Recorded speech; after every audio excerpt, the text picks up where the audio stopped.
Well, welcome everyone. We're glad you made it through the fog, and Mom and I are very happy to welcome back Dan Van Haften, who's been a longtime friend of our family in our Batavia United Methodist Church, and a sharing love of Lincoln with my late father.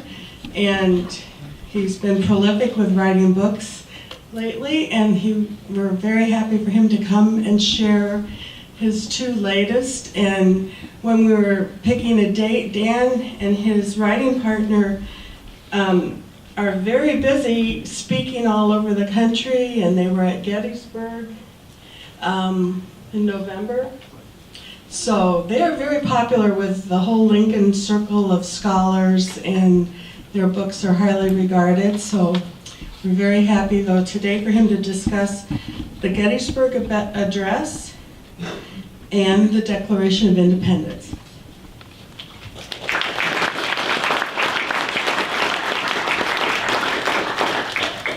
Thank you, Becky. It's always great to be back here at Batavia Public Library, and thank you for inviting me to Books Between Bites. I want to start out with a story. It's actually a 20-year story of how these books came about. Our two latest books are The Ultimate Guide to the Gettysburg Address and The Ultimate Guide to the Declaration of Independence. Oh! So, 20 years ago, I used to attend Lincoln seminars that were run by Lee Moorhead and Betty Moorhead. How many of you ever had a chance to attend one of those seminars? Okay. Well, they were they were wonderful, and that got me introduced to Lincoln scholars. In 2007, my co-author, David Hirsch, who's a Des Moines attorney, and David and I have been friends since first grade, by the way. David had been writing a column for the American Bar Association Journal for over 10 years, and he decided he wanted to write a column about Abraham Lincoln and technology. And since it was going to be for February 2007, they gave him 2 pages instead of 1, because Lincoln always gets more space. After all, there are 16,000 books on Abraham Lincoln. So we went to Springfield. He did some research in the library, he wrote his column, and then he said, we ought to write a book about Abraham Lincoln as a lawyer. So we made a 1-page outline, and then in November of 2007, I decided after 37 years it was time to retire from Alcatel-Lucent. I spent a lot of time there, and it was fun, but I wanted to do something different. So the next day, I retired on November 15th. On November 16th, I was over in DeKalb at the Founders Library doing research for our first book, Abraham Lincoln and the Structure of Reason. And I came across this statement that Lincoln studied Euclid so as to learn what it means to demonstrate. And this statement is in hundreds of history books, hundreds of the 16,000 books. And when I reported this to my co-author, and since he's a practicing attorney, I did all the research, pretty much, which was fine with me because I loved it. So when I reported this to him, he says, well, what does this mean? And I said, well, that's all that it says. I mean, there's lots of books that talk about Lincoln's logic, his persuasive, his beautiful use of words, lots of books about his speeches, but that's all that's said about Euclid and Lincoln. So David said to me, Dan, you do what Abraham Lincoln did. You study Euclid, and you learn what it means to demonstrate. Well, I was pretty fired up about that. I mean, to be able to do something Abraham Lincoln did. I mean, a lot of people get to be lawyers, a few people get to be president, but I don't think anyone had ever done this, otherwise they would have told us what they found. So I started cranking my way through Euclid's 6 elements, which is 173 propositions that tell us what we know about plane geometry and what was known to the Greeks 2,300 years ago. And then I said, well, maybe I'll, and I'm working my way through. It's kind of like repeating high school geometry. So I said, let me see if anyone's written anything about Euclid that would be useful. And I found on the 4th floor at Founders Memorial Library in the QA 31 section a book of Proclus's commentaries on Euclid. Proclus was a Neoplatonist philosopher, and back in about 480 of the Common Era, he wrote this commentary on Euclid, and written in Greek, but in the English translation, I found this statement on page 159 of this Glenn Morrow's translation, that a proposition, if it has all of its parts, has 6 elements: an enunciation, exposition, specification, construction, proof, and conclusion. And then Morrow proceeds to define them and show how Euclid used these in his first proposition, Proposition 1. So when I reported this to David, he says, well, figure out if Lincoln used this structure for any of his speeches. And so I said, okay. And the first speech that I analyzed was the first third of the Cooper Union Address, where Lincoln makes an argument, a very logical argument, about the positions of the signers of the Constitution regarding the extension of slavery into the territories. So from there, we went on, we wrote Abraham Lincoln, The Structure of Reason, and it has 12 Lincoln speeches, 11 letters, and 3 documents related to Lincoln's legal practice. So let's take a look.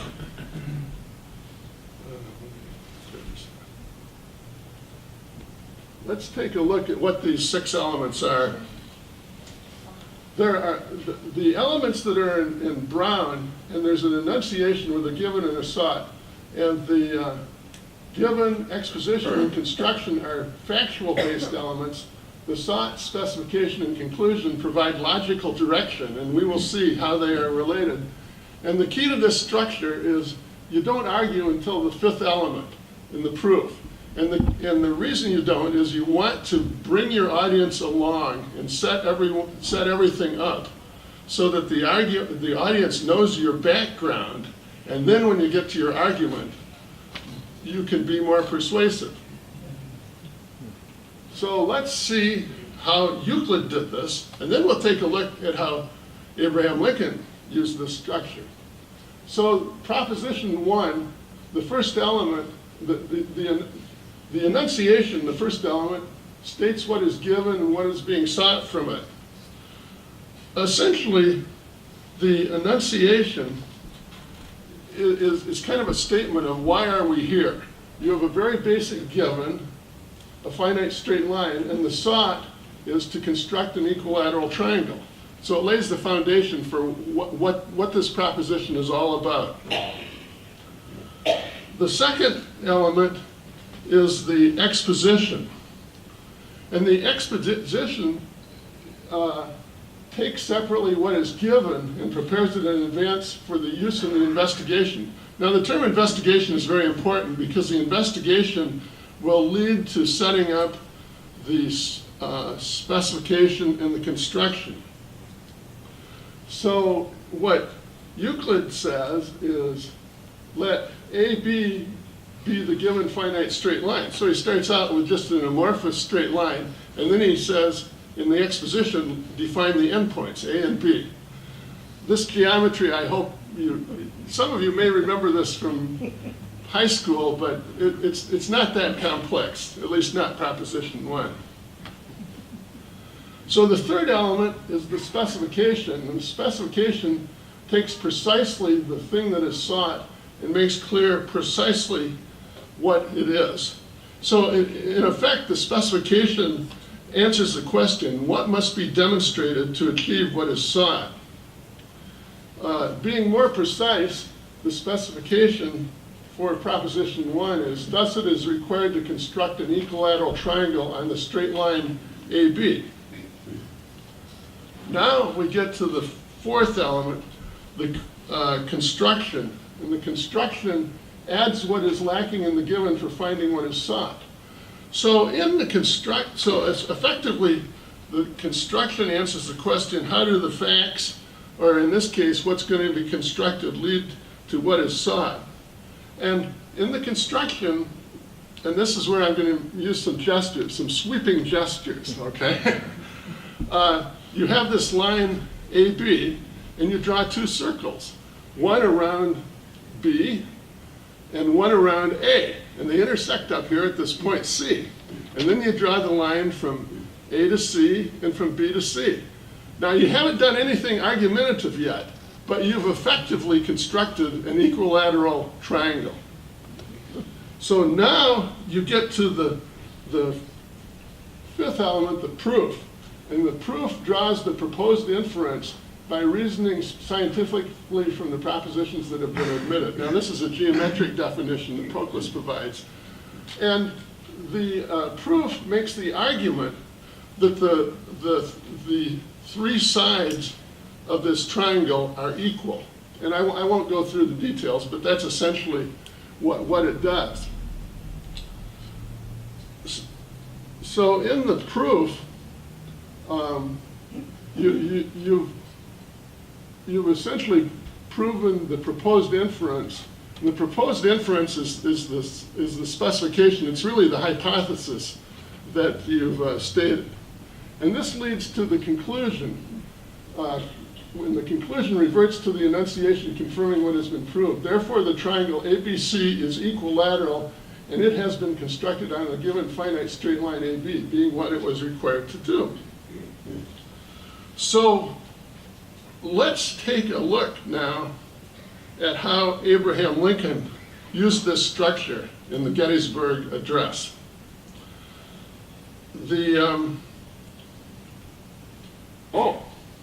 Before that, how many of you saw Steven Spielberg's movie Lincoln? Okay, a lot of you. You may or may not recall, there was a scene in the movie in the telegraph office where Lincoln talks about Euclid, and he makes a triangle. And the triangle this is on the cover of our book, is the triangle from the construction of Proposition 1. And then he makes a statement that things that are equal to he talks about Euclid's first common notion, and he says things that are equal to the same thing are equal to each other, which is actually part of the proof of Proposition 1, where these two lines that you've drawn are each proven to be equal to the line AB, and therefore they're equal to each other. So in Spielberg's movie, he's taking actually parts of chapter 2 of our book and using them in this scene, which is, you have to kind of unpack it to understand what's really going on. But I thought it was kind of neat that he had, 2 minutes in a Steven Spielberg movie is a lot of time. So we were impressed, to say the least. So this is the only known picture of the Gettysburg Address. And of course, a little background, and this is covered in our Ultimate Guide to the Gettysburg Address. And I'm just going to mention a few of the facts that are in the book. I'm not going to cover everything because I want you to read the book. By the way, we wrote these books because not everyone wants to read a 400-page book, but we were hoping to reach more like high school students and people who don't have time for a 400-page book. And so this is more focused with the color diagrams such as I'm showing here. So David Wills had been invited by the governor of Pennsylvania to organize the National Cemetery. And then in early November of 1863, he wrote a letter to Abraham Lincoln asking him to make a few appropriate remarks. So Lincoln took the train to Gettysburg and arrived on the 18th. And people wanted him to speak spontaneously the night of the 18th. And Lincoln said, "In my position, it is somewhat important that I should not say any foolish things." Instead of delivering a few So I'm giving you the lead up to the Gettysburg Address. So think about it. Lincoln doesn't say, "I use the best words and the best structure." He just says, but by the way, he does use the best words and the best structure, and I'm going to teach you more about his structure. But he does say, I shouldn't say anything. Lincoln did not like to speak extemporaneously. He worked so hard on his speeches, and then he would go to the newspapers sometimes as they were setting the type, because his speeches would get printed in the newspapers, and sometimes he'd actually tweak a few words if he could say things a little better. So for example, the Gettysburg Address was read by 10 million people across the country in the week to 10 days, after it was delivered. Now, Edward Everett was the featured speaker at the Gettysburg Address. He spoke for 2 hours. He was the most renowned orator. And after the Gettysburg Address, he wrote Lincoln a little note saying that Lincoln had done a better job of capturing the moment. I'm paraphrasing, capturing the moment in 2 minutes than Everett did in 2 hours. And Reverend Stockton delivered the invocation at the Gettysburg Address dedication, and it was 3 times longer than the Gettysburg Address. And you can read it in the historical records. I won't take the time to go through it today. So let's see how Lincoln used this structure in the Gettysburg Address. His given, he essentially has 2 basic facts that set the stage for what he's going to argue. One, the country was founded in 1776, and we're engaged in a great civil war. Now, one of the key aspects of this Euclidean structure is that it kind of encourages you to focus on what's really important and put in the essentials and not put in extraneous facts. I mean, he could have put in extraneous facts like the Union was expanded with the Mexican War, except he was against the Mexican War, and it wouldn't have made it a better address. So I want you to focus on how saying just a few things with the right words is more important than saying a lot. And the suht is testing whether that nation or any nation so conceived and so dedicated can long endure. So what suht is to determine if the nation can survive. And what he's going to develop is a proposition that will argue what actions must be taken for the nation to survive. The second element, the exposition, essentially sets up the investigation. And in his exposition, he says, we are men on a great battlefield of that war. We're here at Gettysburg for the dedication of the cemetery on November 19th, 1863. And that really sets the stage for the investigation that will be further developed in the specification and the construction. The specification is a more precise statement of what was in the suht, and in the suht we wanted to determine if the nation could endure, and in the specification he says we have come to dedicate a portion of that field as a final resting place for those here that gave their lives, that nation might live. So he's going to argue what is going to be required so that the nation really will live. I mean, he's essentially stating why they are there, but he's going to turn this into an argument of what is required for the nation to live. The fourth element, the construction, actually answers the question, how do the facts lead to what is sought? And so he basically says, they fought a battle here, they've already dedicated this space, we cannot consecrate, we cannot hallow this ground because the living and dead have already done that.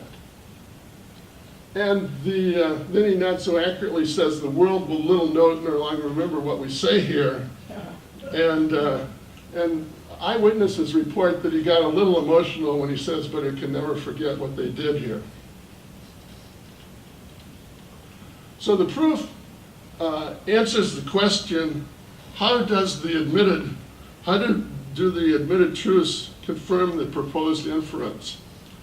And so in his argument, Lincoln talks about what actions are required. We have to be dedicated here to the unfinished work. We have to be here dedicated to the great task remaining before us. We have to take increased devotion to that cause, and we have to highly resolve that these dead shall not have died in vain. So it's important in the proof to look at the verbs, because he's arguing the actions that need to be taken.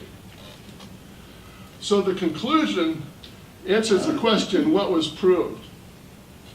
And of course, Lincoln's conclusion that this nation under God shall have a new birth of freedom, and that government of the people, by the people, for the people, shall not perish from the earth. So Lincoln's suht, specification, and conclusion align and develop. The proof supports the logical development. The facts set up the set up the argument and the proof. And by presenting facts that are irrefutable, and I don't think anyone could argue with the facts that Lincoln states in his given exposition or construction, Lincoln builds his credibility. If you present facts that are not regarded as, in those elements that are not really regarded as facts, you lose your credibility. And credibility is really important to persuasion. Because if you don't have credibility, you're not going to convince anyone who doesn't already agree with you. I think we have lots of experience with that. I won't get off topic here because I could talk for hours and I don't have that much time. So one thing to notice with the Gettysburg Address and with this structure is that there are really no unnecessary statements and there's nothing that he left out. In reading all the books on the Gettysburg Address that I've read, and I haven't read them all, by the way, because there's so many, I don't think I've ever seen anyone say that Lincoln should have deleted this word. I mean, some people will talk about his very nice and beautiful phrases that could have been said shorter, but he used a slightly longer version because it was more beautiful and more poetic. But no one has, that I've seen, has said he should have added something. I mean, this structure kind of covers it all. It encourages you to write something that's really great. And our hope is that anyone who reads our books will be able to write a Gettysburg Address. I just wanted to talk about a few points that we cover in the book. And we actually have numerous points where we talk about Lincoln's discussion of Euclid. But I'll just mention a couple. In 1859, Lincoln was giving a speech in Columbus, Ohio, campaigning against popular sovereignty, which was a position Stephen A. Douglas advocated, whereby the territories would have the right to vote yes or no for the extension of slavery into their territories. And Lincoln says, now if Judge Douglas will demonstrate somehow that this is popular sovereignty, the right of one man to make a slave of another, without any right in them that the other or anyone else to object, demonstrated as Euclid demonstrated propositions, there is no objection. So he challenges Douglas to demonstrate it as Euclid demonstrates propositions. He doesn't say, this is what I do. He doesn't talk about the 6 elements, but he uses that phrase, and now it's a lot more interesting if you know the background. In 1860, when Lincoln ran for president, he wrote a little autobiography that was published in the Tribune. And of course, Abraham Lincoln had less than 1 year of formal education. And in his autobiography, he wrote 2 things about his education. And if you were going to write only 2 things about your education, I'll bet they would be important. So here's what Lincoln wrote. He's talking about himself. Lincoln, studied English grammar imperfectly, okay, of course, but so as to speak and write as well as he now does. He studied and nearly mastered the 6 books of Euclid. A couple observations about that. Those 2 statements are for Lincoln about the craft of writing. And the second observation, he tells us what he did with his study of English grammar so as to speak and write as well as he now does. He doesn't tell us what he did with his study of Euclid. But now we can all know, and we can benefit from that. Now, when Abraham Lincoln, The Structure of Reason, first came out in hardbound form in 2010, I was in a Borders bookstore near the White House, and a gentleman came up to me and said, you ought to get a copy of your book to President Obama. And I said, well, that would be nice, but I don't know how to do that. And he says, I do. He was the Borders account executive who worked with the White House librarian. And so he said, sign a book. And I wrote a little note, dear Mr. President. You know, it was like a 2-sentence note, handwritten. And 3 weeks later, President Obama started using the Lincoln structure. And our second book actually we analyzed the first half of Obama's speeches from 2011, including the Gabriel Gifford speech, which some people compared to the Gettysburg Address. And structurally, it was similar to the Gettysburg Address, and the Osama bin Laden book. And interestingly enough, John Favreau, who was President Obama's lead speechwriter, retired as lead speechwriter on February 28th, 2013, and he was interviewed by Stephen Colbert on the Colbert Report. And Colbert was asking him about how do you write speeches, telling stories, you know. The big emphasis in writings these days seems to be you gotta tell a story. And so Colbert is asking him about telling stories. So Favreau says, and so when we sit down with a speech, we think less about the individual lines or what's going to be quoted or what the soundbite is. And what we make sure most of all is that we're telling a story from beginning to end, and that there's like a logical argument in the speech. And his voice drops off when he says, and like there's a logical argument in the speech. It wasn't what he was asked about, but it's almost like he wanted to complete his thoughts for the record. So that's, but the proof of these, of the use of the Euclidean structure is in the speeches. And so when we were researching, now we're going to shift to Thomas Jefferson. When we were researching for Abraham Lincoln, The Structure of Reason, we read a lot of books. One book was called The Voice of Lincoln by Judge Wanamaker, an Ohio Supreme Court justice. And Judge Wanamaker wrote, where did he, Lincoln, get this order which he habitually followed in his discussion on law or government? He does not definitely advise us. Neither do any of his biographers. Now, remember, Judge Wanamaker was writing this in 1918. Our book didn't come out until, 2010. It is, however, more than passing strange that Lincoln's early acquaintance with and study of the Declaration of Independence brought him directly and intimately in touch with this method of presentation and argument. That declaration is naturally divisible into the same three parts: declaration, demonstration, dedication.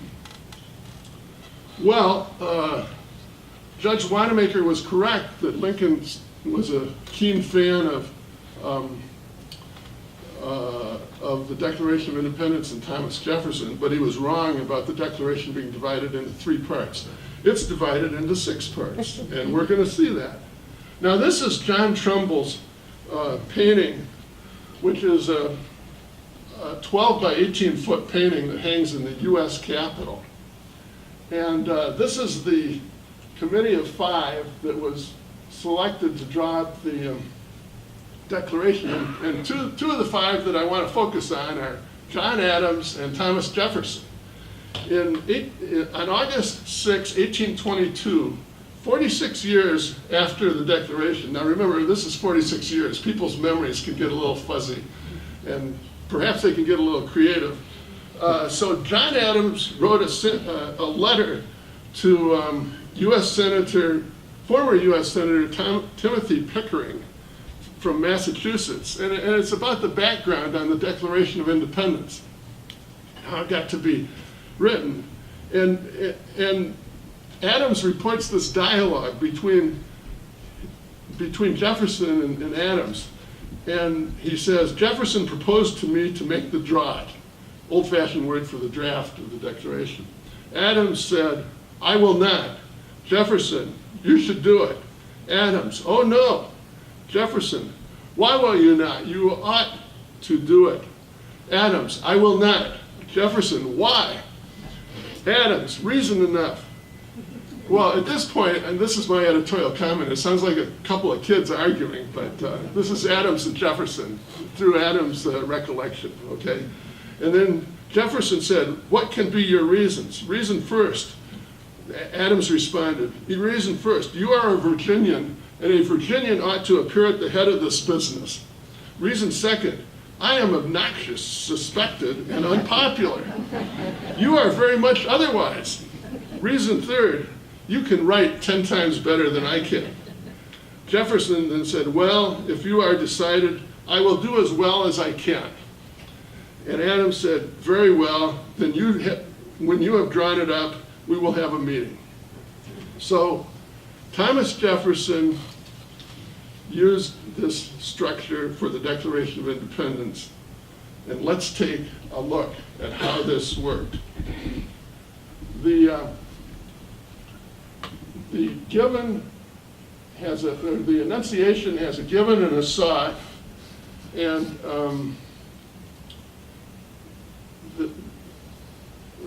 the given talks about the laws of nature and of nature's God as an ultimate standard.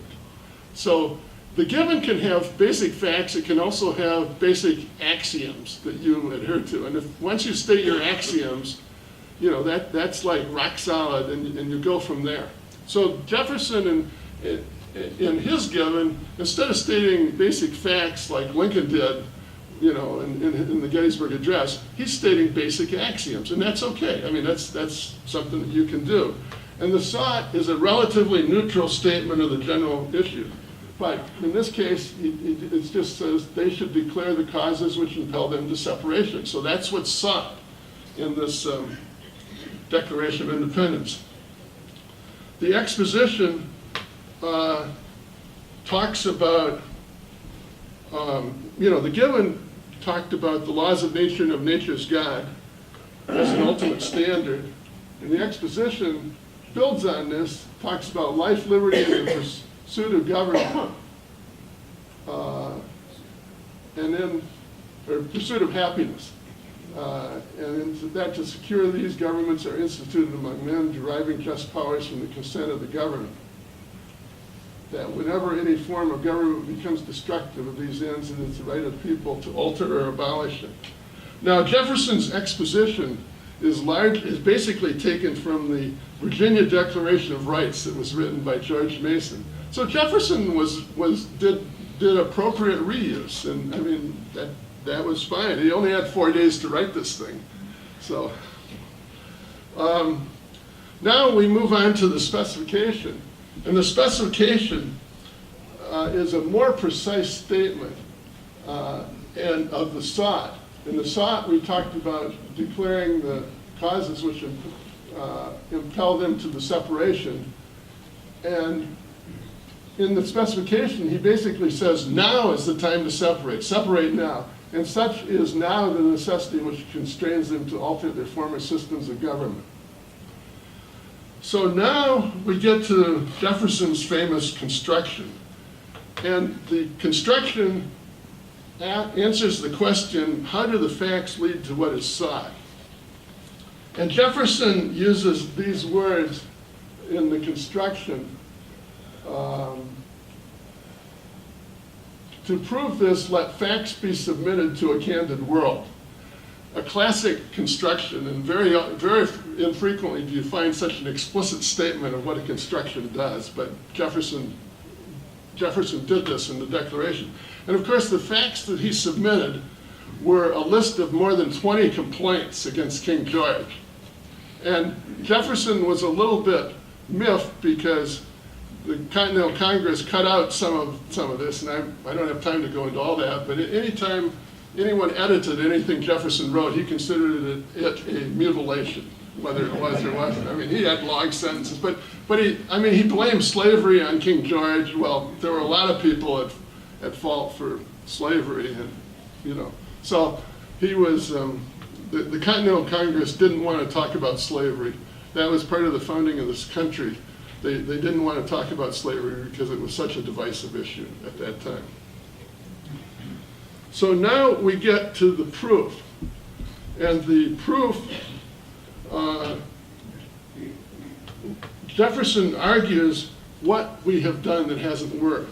We've petitioned for redress, we've warned them from time to time, we've reminded them of circumstances, we've appealed to their native justice and magnanimity, and we've conjured or implored them by the ties of our common kindred. And then the proof argues what the king did not do, which is he didn't respond to our complaints. So in the Declaration of Independence, Jefferson uses verbs to describe actions that have been taken. that haven't worked. In the Gettysburg Address, Lincoln used verbs to describe actions that needed to be taken. So the verbs are key to these proofs. So this now leads to the conclusion where Jefferson essentially uses the opening phrase from Richard Henry Lee's June 7, 1776 resolution that was passed by the Continental Congress, and talks about how these colonies should be separate and independent from Great Britain. So there's a logical progression from the suht, which is separation, to the specification, separation now, to the conclusion. These United Colonies are and of right ought to be free and independent states. The given, really, in the exposition, focus more on basic axioms and beliefs than facts, which is okay. And the construction is very much factual based. It's a list of the complaints that have been registered with King George. So, and of course the proof fits in with the logical progression, and it's set up beautifully by the construction. So you can see there's synergy among all these elements. And these guys knew how to use them. So we talk a little bit about, or we talk about Jefferson's use of references to Euclid in the Ultimate Guide to the Declaration of Independence. In 1812, Jefferson wrote to his then friend, John Adams. They were friends initially, and then they were not friends, and then they were friends again, and they ended up friends. And they both died on July 4th, 1826. But he wrote to John Adams, "I have given up newspapers in exchange for Tacitus and Thucydides, for Newton and Euclid, and I find myself the much happier." So actually in Abraham Lincoln, The Structure of Reason, we have chapter 14, which focuses on Sir Isaac Newton, and he talks about the power of Euclidean demonstrations and why he used a geometric approach for the Principia, which proved the laws of universal gravitation, rather than an algebraic approach. So Jefferson was on board with these people before him who used this Euclidean structure, which is kind of neat. And this quotation kind of emphasizes that. And as far as Jefferson's letters about newspapers, he's got some really interesting letters of newspapers.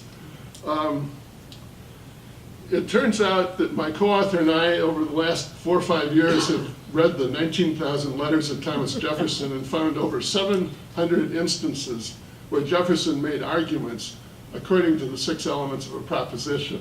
And we separated them into chapters, and we're working on a multi-volume initiative where we cover all kinds of subjects, from wine to newspapers to medicine to the French Revolution to the Bill of Rights, and et cetera, et cetera. We get like 100 different chapters on all these subjects. It's really fascinating. So, but Jefferson, in spite of everything he did, he wanted to be remembered for only 3 things that were specified on his tombstone at Monticello. One was the founding of the University of Virginia, 2, the Declaration of Independence, and 3, the Virginia Statute for Religious Freedom. And in his autobiography, which he wrote in 1821, Jefferson writes regarding the Virginia Statute for Religious Freedom, "It still met with opposition, but with some mutilations in the preamble." And he uses the word mutilations because the Virginia legislative bodies made some changes in it when they finally passed it. It was finally passed, and a singular proposition proved that its protection of opinion was meant to be universal. So this is Jefferson's probably most definitive statement about using propositions. But he has lots of references to Euclid in his letters, and he's always recommending courses of study for people, and so Euclid is frequently one of them. So Jefferson's library is in the Library of Congress that they're reconstructing it because there was a fire in 1851 where some of it was burned. And so there's a picture in our Ultimate Guide to the Declaration of Independence of me standing with the Jefferson's library, and also the copies of Proclus's commentaries on Euclid, which Jefferson had in his library. And I've held those books in the rare books room of the Library of Congress. It's pretty neat.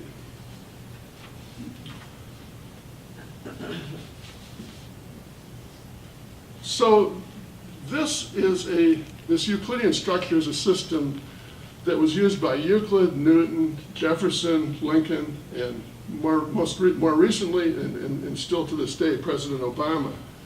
It essentially, the Euclidean structure is thought of as the foundation for the scientific method. And this structure is effectively a scientific method for the discussion of human problems. If you think about Euclid's Proposition 1, Proposition 1 deals with words and ideas. Now the ideas are things like point and line and you end up with triangles. So the ideas are kind of simple, but it's words and ideas. Lincoln and Jefferson dealt with words and ideas, and that's why this system translates from geometry to whatever you want to do in the world of politics, in the world of making arguments within your organization on why something should be done differently, letters to the editor, political speeches, legal arguments. My co-author says he wishes he'd known the system 35 years ago as a young lawyer, because he could have written things so much faster and better as far as appellate briefs and making arguments, making arguments on motions and making arguments to a jury.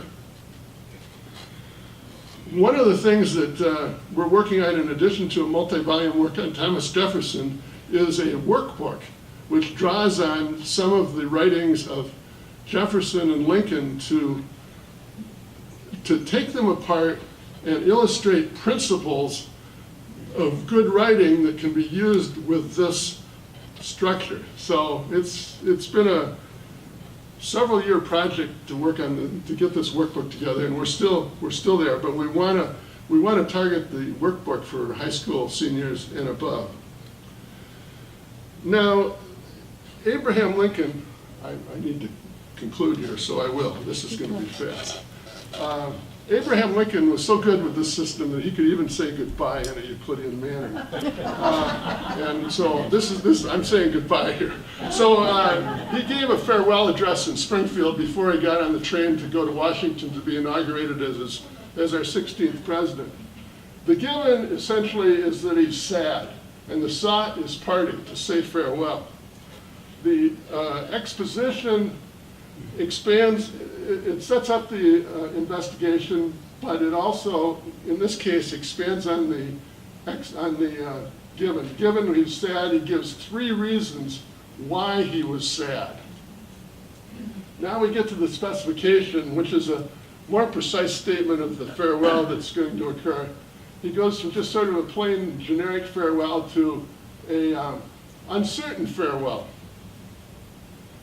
Now we get to the construction. And in the construction, you would think that he would list the facts as to why this is an uncertain farewell, why it's challenging.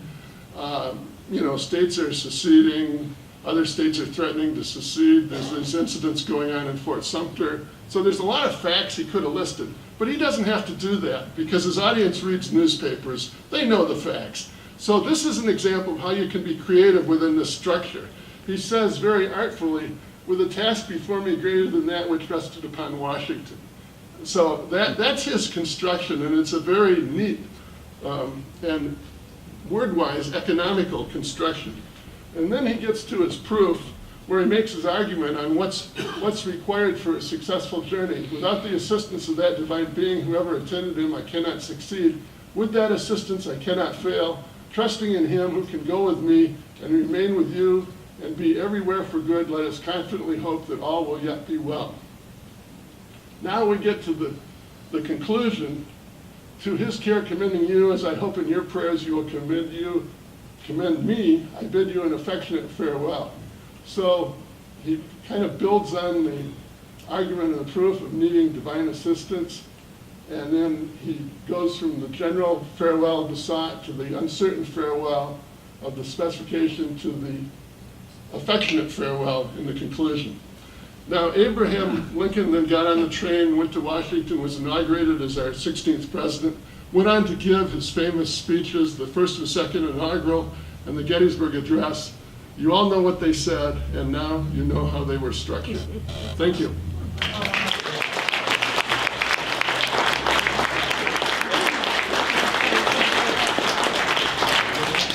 I hope we have time for a few questions, if there are questions. Well, yeah, yes. Have you used this triangle today in your speech? Actually, I did at a very high level. Yeah. The answer is yes. I mean, I have 8 pages of notes, and I have enunciation. I could analyze my speech, but we don't have time. But the answer is yes, and I use this frequently. Yes, Sharon. Is your partner a better lawyer now that he can use this and can? He would argue that he's a more efficient lawyer. Is he? Yeah, Okay. in other words, he always used to work hard on writing briefs, and he'd work on them until he got them right. But now, and I can relate with this. I never used to like to write because I didn't know how to organize things, and I'd be moving paragraphs around, and it was just a big hassle. I didn't enjoy it. Now, if I want to write something persuasive, I know how to do it. And so he would not say he's a better lawyer. He would say he's a more efficient lawyer, which I think is equivalent to being a better lawyer.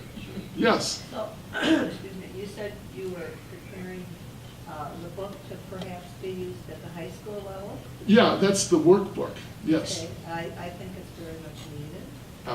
Yeah, we believe that. Yeah.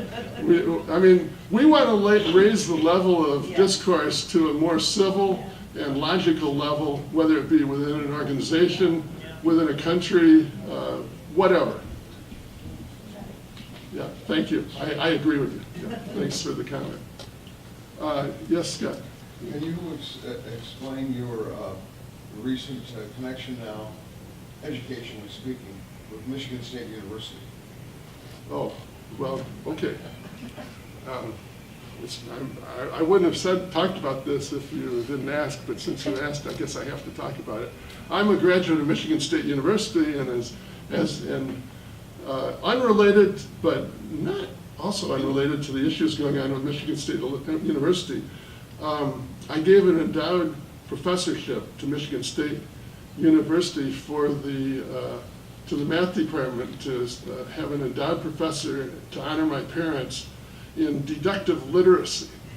And the kicker on how that happened is I was talking with Keith Promislow, who's the chair of the math department, and he said to me rhetorically, he said, and remember, he's the chair of the math department, and he's a really sharp guy.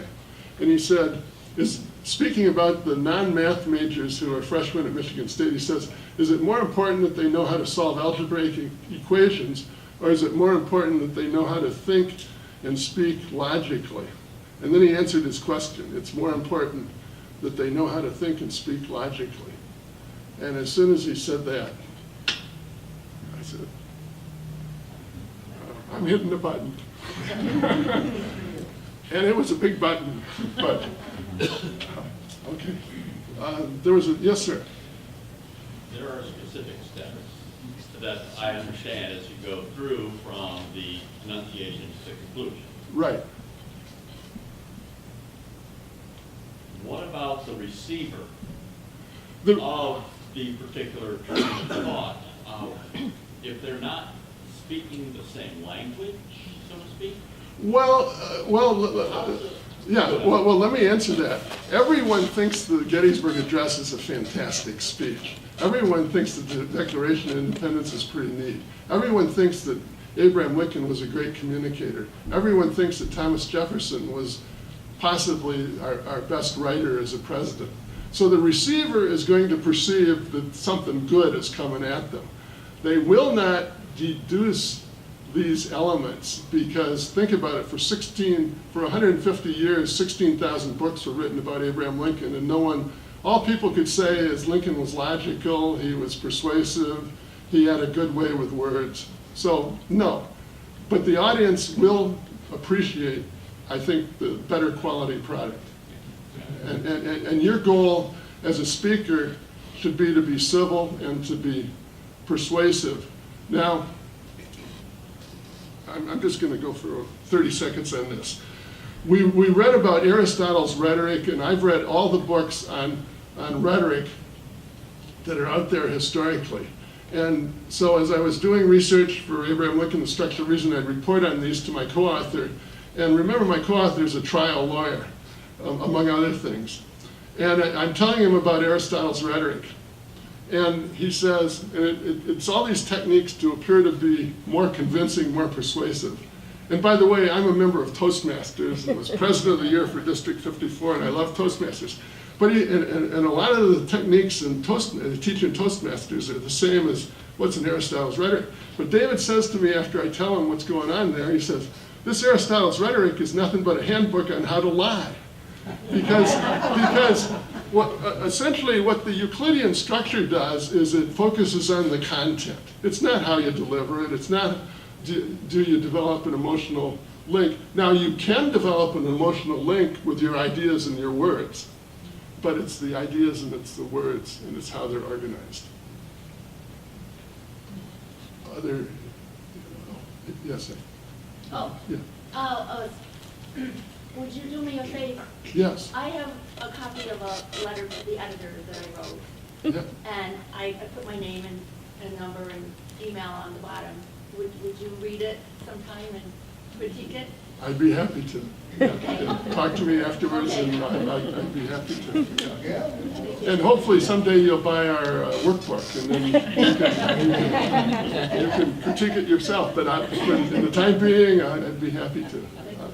Yes, sir. Are there any other famous Americans or other presidents that use this? Actually, well, let me. The answer is yes. Actually, probably the best political speech that I've heard. Well, let me preface this. The worst political speech I think I ever heard was Bill Clinton's second inaugural, which was nothing but a laundry list. The best political speech I ever heard was Bill Clinton's 2012 arithmetic speech at the DNC, where he made some logical arguments, and he used this structure, and it's on our website. I don't think he wrote that speech. I think President Obama's speechwriters wrote it. Other famous Americans, my co-author, being a Des Moines attorney, has met every presidential candidate in Iowa, from Scoop Jackson to Donald Trump, and everybody in between, including Senator Obama, Secretary Clinton. And on January 1st, 2012, he had an opportunity to go to an event where Newt Gingrich was speaking. And he went to give Newt a copy of Abraham Lincoln, The Structure of Reason. And Newt said to David, "Is this the book about Lincoln and geometry?" And David said, "Yes." And Newt says, "I've already downloaded it on my Kindle, and it's completely changed how I give my speeches." And so, in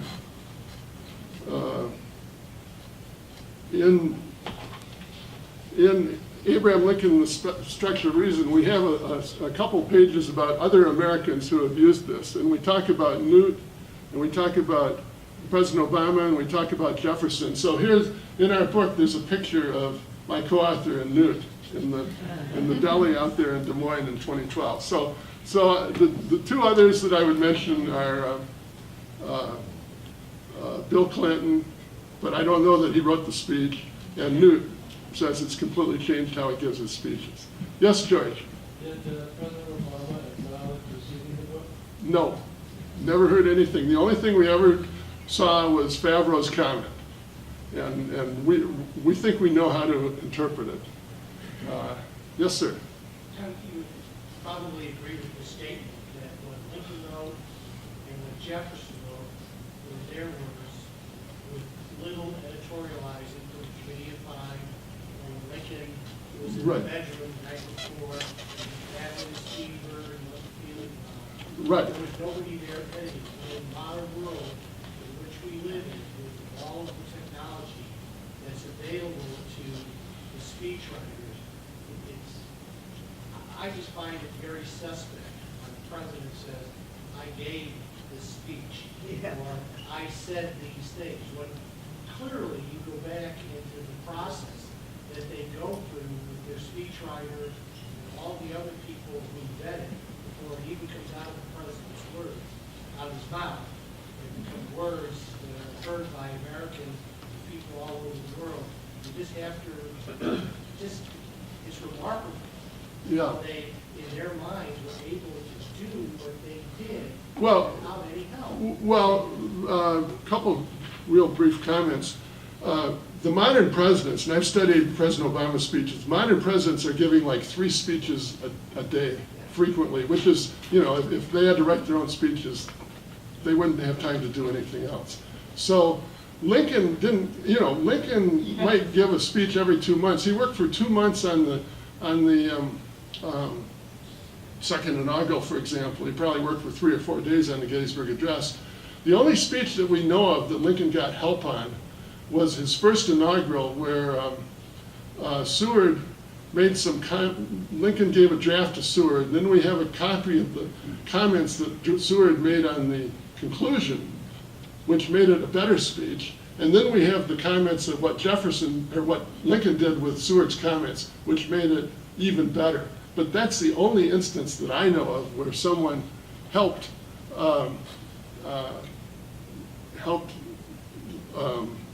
Lincoln write a speech. And of course, now Jefferson, as we talk about in our book, Jefferson reused things in the Declaration, and that was fine. I mean, he was writing it for the committee, and he wanted the strongest material.